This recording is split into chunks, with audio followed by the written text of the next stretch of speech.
Issues پہ آتے ہیں. کچھ لوگ گھریلو حالات کی وجہ سے پریشان ہیں, کچھ لوگ فیملی ایشوز کی وجہ سے پریشان ہیں, کچھ لوگ اولاد کے کچھ ایشوز کی وجہ سے پریشان ہیں, کچھ لوگ بے اولادی سے پریشان ہیں, کچھ لوگ جو ہے وہ ان امپلائمنٹ سے پریشان ہیں, اسی طرح کچھ لوگ جو ہے وہ ہارٹ بریک سے پریشان ہیں, کسی کو کوئی چیز نہیں ملی, ریجیکشن ہو گئی ہے لائف میں, اس حوالے سے پریشان ہیں, کچھ بزنس ایشوز کے حوالے سے پریشان ہیں. تو یس, پریشانی تو آپ کو پتہ ہے کسی نہ کسی شکل میں آتی رہتی ہے زندگی میں, اور زندگی میں ups and downs they are part of life. But یہ واقعہ بڑا امیزنگ ہے. واقعہ ہے ایک سسٹر کا, انہوں نے خود یہ واقعہ سنایا اور میں نے ایک جگہ پڑھا تو میں نے کہا سب کے ساتھ فائدے کے لیے انشاءاللہ ضرور شیئر کروں. یہ واقعہ وہ سسٹر خود سناتی ہیں کہ ان پر بہت سخت قسم کا کالا جادو ہوا, سحر, بلیک میجک, جس کی وجہ سے ان کی صحت بہت ڈاؤن رہتی تھی اور ان کا رشتہ نہیں ہو رہا تھا. مطلب کافی زیادہ رشتے آتے تھے, لیکن جب رشتہ پکا ہونے والا ہوتا تھا تو ایک دم سے جو ہے وہ رشتہ بریک ہو جاتا تھا فار نو ریزن. اور شی سیڈ کہ میں بالکل تھک گئی, اور یہاں تک کہ ان کے ذہن میں آنے لگا کہ میرے ساتھ یہ کیوں ہوا, یعنی میں نے کبھی کسی کے ساتھ کچھ برا نہیں کیا ایویڈنٹلی, تو اللہ تعالیٰ کیسے الاؤ کر رہے ہیں اس ساری چیز کو. یعنی ان کے ذہن میں وسوسے بھی آنے لگے اس کے حوالے سے. دیکھیں, آئی نو کہ کبھی کبھی ہم بہت زیادہ سپرسٹیشیس بھی ہو جاتے ہیں چیزوں کو لے کے, کہ جادو ہو گیا, جادو ہو گیا, ہر چیز پہ کہتے ہیں بندش ہو گیا. لیکن یہ میں آپ کو ایک ایسا واقعہ سنا رہا ہوں جہاں ایک جینون کیس ہے. دیکھیں, جادو کا کمپلیٹ انکار بھی تو نہیں کرنا چاہیے نا, تو یہ ایک جینون کیس ہے سحر کا, اور وہ سسٹر خود بتاتی ہیں اپنا واقعہ. بہرحال ہیلتھ ایشوز, اور پھر دوسرا یہ والا جو چکر چل رہا ہے. شی سیڈ کہ میں نے بہت میڈیسنس کھائیں, سائیکیٹرسٹ کے پاس بھی گئی, کاؤنسلنگس کروائیں کئی بار, یعنی دنیا کا ہر وہ علاج جو پاسبل تھا وہ میں نے ٹرائی کر لیا. ایون میں نے رقیہ بہت بار کروایا. رقیہ کہتے ہیں اسپرچول علاج ہے ایک, جس میں دم کیا جاتا ہے, اوتھینٹک دم ہوتا ہے, قرآنی سورز ہیں کچھ اور نبوی دعائیں ہیں وہ پڑھی جاتی ہیں. تو انہوں نے کئی راکیز سے جو رقیہ کے ایکسپرٹ ہوتے ہیں ان سے رقیہ بھی کروایا, اینڈ شی سیڈ کہ رقیہ سے آرام آ جاتا تھا, لیکن اس کے کچھ دیر بعد پھر سے وہ ایشوز شروع ہو جاتے تھے, یہاں تک کہ شی ٹوٹلی گیو اپ.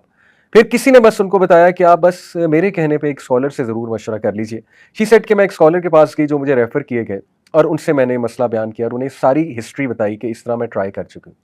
ان اسکالر نے کہا کہ بیٹا آپ میرے کہنے پہ یہ 10 چیزیں ٹرائی کرو, ہر چیز آپ نے ٹرائی کر ہی لی ہے تو چلو یہ 10 چیزیں ٹرائی کرنے میں کوئی حرج نہیں ہے, لیکن آپ نے مجھے پرومس کرنا ہے کہ آپ یہ 10 چیزیں کرو گی, اور during while you are doing that تو ہو سکتا ہے آپ کو بہت ڈی موٹیویشن آئے, بہت ڈاؤٹ آئے, لیکن آپ نے صبر کرنا ہے اور آپ نے جمے رہنا ہے انشاءاللہ, اور آپ نے کچھ بھی کر کے ان چیزوں پہ عمل کرنا ہے. شی سیڈ کہ میں نے ان کا ٹھیک ہے, آئی ول ٹرائی مائی بیسٹ, میں پوری کوشش کروں گی. انہوں نے کہا کہ بیٹی سب سے پہلے یو ہیو ٹو پرومس می کہ آپ روزانہ قرآن پڑھو گی, چاہے 1 ورس, چاہے 2 ورسز, چاہے 10 ورسز, چاہے 1 پیج, چاہے 2 پیج, جتنا قرآن آپ پڑھ سکتی ہو آپ نے مس نہیں کرنا, آپ نے ڈیلی قرآن پڑھنا ہے, یہ آپ مجھ سے پہلا پرومس کرو. انہوں نے کہا ٹھیک ہے انشاءاللہ, it will be on my list. دوسری بات انہوں نے یہ کی کہ آپ تہجد کے ٹائم اٹھ کے, جتنی آپ کو توفیق ملتی ہے انشاءاللہ, آپ تہجد کے ٹائم اٹھ کے اپنے لیے خاص دعا کرو اللہ سے, اور اللہ کو ایسے جملے کہو کہ اللہ میں سب سے جو ہے وہ نا امید ہو چکی ہوں, اور میں نے ہر چیز ٹرائی کر لیا, یا رب آپ ہی شفا دینے والے ہیں, میری ساری کی ساری امید آپ سے ہے, اور میں اس گھڑی میں آپ ہی سے مانگتی ہوں. تیسری بات انہوں نے یہ کہی کہ ایسے اوقات ان کے بارے میں پڑھو جب دعاؤں کی قبولیت کے اوقات ہیں. وہ کیا کیا ہیں؟ مثال کے طور پہ حدیث میں آتا ہے بارش کے دوران دعا قبول ہوتی ہے, سفر کے دوران دعا قبول ہوتی ہے, سجدے میں دعا قبول ہوتی ہے, نماز میں جو سجدہ کیا جاتا ہے فرض نماز میں, اس میں اردو میں تو نہیں دعا کر سکتے, لیکن کوئی جنرل دعا مانگ سکتے ہیں, جیسے ربنا آتنا فی الدنیا حسنۃ وفی الآخرۃ حسنۃ وقنا عذاب النار, یہ بالکل جائز ہے along with سبحان ربی الاعلیٰ جو ہم کہتے ہیں, اور یہ جنرل دعا کرتے ہوئے اپنا مسئلہ ذہن میں لایا جا سکتا ہے, تو وہ بھی دعا کا ایک طریقہ ہے. اور نماز کے بعد بھی سجدے میں گر کے اردو میں بھی دعا کی جا سکتی ہے نماز کے بعد. اسی طرح انہوں نے کہا کہ اقامت اور اذان کے درمیان کا جو ٹائم ہے اس وقت دعا کی قبولیت ہے, اور انہوں نے کہا اس طرح مزید ایسی ریسرچ کرو کہ کون سے جو ہے وہ دعا کی قبولیت کے اوقات ہیں. اس نے کہا ٹھیک ہے, میں انشاءاللہ اس کی بھی کوشش کروں گی کہ وہ اوقات جب دعا کی قبولیت ہے, جیسے نبی صلی اللہ علیہ وسلم نے فرمایا کہ جمعے کے دن ایک گھڑی آتی ہے, عصر سے مغرب کے درمیان اس گھڑی کا ذکر کیا گیا ہے. زیادہ جو اوتھینٹک ویو ہے اسکالرس کا وہ عصر سے مغرب کے درمیان کون سی گھڑی ہے. دیکھیں کوشش کریں عصر سے مغرب ذکر میں سپینڈ کرے بندہ, کوئی ایک فرائیڈے ایسا رکھ لے, اگر ہر فرائیڈے نہیں کوئی اپرچونٹی نکل رہی, کوئی ایک فرائیڈے رکھ لے, اس میں دعا کرے. اس نے کہا ٹھیک ہے انشاءاللہ, I will try to do this. چوتھی بات جو انہوں نے کی, انہوں نے کہا کہ جس مسئلے سے بیٹا تم گزر رہی ہو اس مسئلے کے بارے میں دوسروں کے لیے دعا کرو. یعنی کتنی بے شمار ہماری بہنیں ہیں, مائیں ہیں, جو ویڈوز ہیں, جو مطلقہ ہیں, یا جن کی شادیاں نہیں ہو رہی ہیں, عمریں بڑھ رہی ہیں, ان کے لیے دعا کرو, صرف اپنے لیے دعا نہ کرو. کتنی ہی ہماری بہنیں ہیں, ہمارے بھائی ہیں جو سحر کے اندر مبتلا ہیں, اوتھینٹک سحر کی یہاں پہ بات کر رہا ہوں, ان کے بارے میں دعا کرو, اللہ انہیں شفائے کاملہ دے. شیخ نے کہا کہ جب ہم کسی کے لیے دعا کرتے ہیں ہماری دعائیں ضرور قبول ہوتی ہیں. تو اس نے کہا واقعی یہ تو کبھی سوچا بھی نہیں تھا میں نے. زیادہ تر دیکھیں نا انسان اپنے لیے دعائیں کر رہا ہوتا ہے, انہوں نے کہا تو بہت اچھی بات ہے، میں ضرور دوسروں کو بھی یاد رکھوں گی. جیسے کسی کی اولاد نہیں ہے اور کوئی بے اولاد ہے، اسے چاہیے دوسروں کے لیے زیادہ دعائیں کریں. جب آپ دوسروں کے لیے کریں گے اللہ آپ کی دعائیں بھی ضرور قبول فرمائیں گے. 5ویں بات انہوں نے کہی کہ میرے کہنے پہ آپ نے صبح شام کے اذکار کبھی نہیں چھوڑنے. صبح شام کے اذکار کیا ہیں؟ حصن المسلم ایک ایپلیکیشن ہے، HISNULMUSLIM، کوئی بھی ورژن اس کا ڈاؤن لوڈ کر لیں، ساری اوتھینٹک ہیں. حصن المسلم میں جائیں اور وہاں پہ وہ دعاؤں کی ایپ ہے، مارننگ اینڈ ایوننگ اذکار یا صبح شام کے اذکار آپ کو ملیں گے. اگر آپ اردو میں پڑھنا چاہتے ہیں کیونکہ یہاں انگلش کی ٹرانسلیشن ہوگی تو وَإِيَّاكَ نَسْتَعِينُ، یہ الہدا پبلیکیشنز کی ایک ایپ ہے، اس میں اردو لینگویج بھی ہے.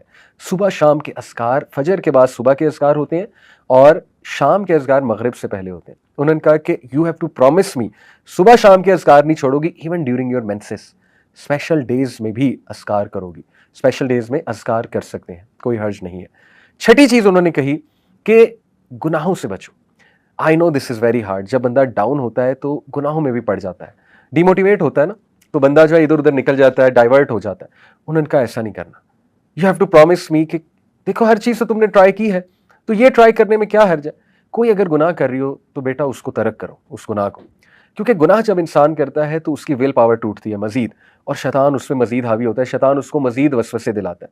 تو یو ہیو ٹو پرومس می کہ تم اس سے انشاءاللہ پوری کوشش کرو گی دور ہونے کی. اس نے کہا ٹھیک ہے. نمبر 7 انہوں نے کہا کہ کسی کی مدد کرو، ریگولر کسی کو پکڑ لو، کوئی ضرورت مند کو اس کی مدد کرو. اور سب سے پہلے بہت ضروری ہے علم والوں کی مدد کرو. علم والے کون ہیں؟ جو عالم بن رہے ہیں یا علم سے جڑے ہوئے ہیں لیکن ان کے وسائل نہیں ہیں اتنے، ان کی مدد کی جائے. یا کوئی تکلیف میں ہے، کسی کوئی بیماری ہے، علاج ہونا ہے، ان کی مدد کرو.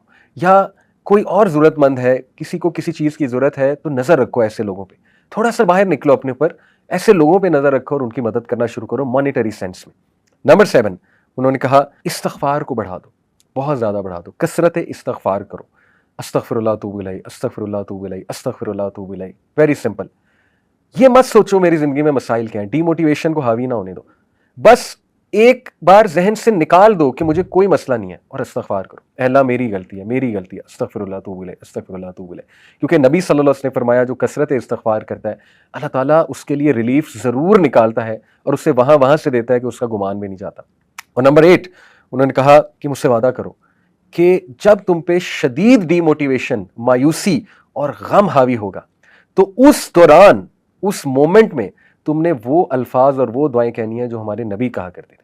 ادھر ادھر کی چیزیں نہیں کہنی، جو مارکیٹ میں چل رہی ہیں وہ چیزیں نہیں، جو سنت سے ثابت الفاظ ہیں وہ کہنے ہیں. پرومس می دس. وہ کیا ہے؟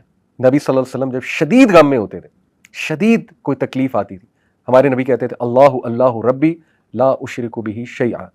اسی طرح ہمارے نبی کہتے تھے یا حی یا قیوم برحمتک استغیث.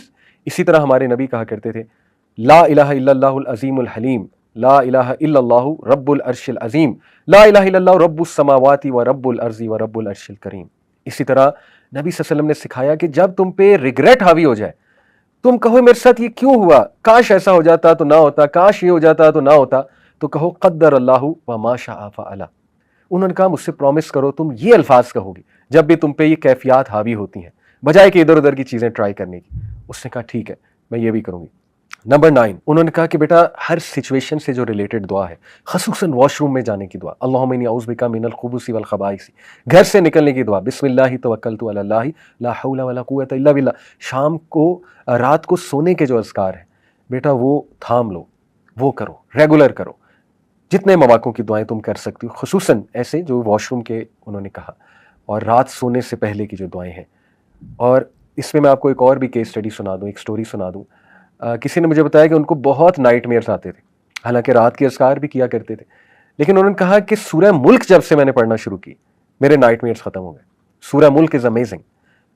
اور 10ویں چیز انہوں نے کہا کہ بیٹا اس دعا کو پکڑ لو، خاص اس دعا کو سخت تکلیف میں، لا الہ الا اللہ العظیم الحلیم، لا الہ الا اللہ رب العرش العظیم، لا الہ الا اللہ رب السماوات و رب الارض و رب العرش الکریم.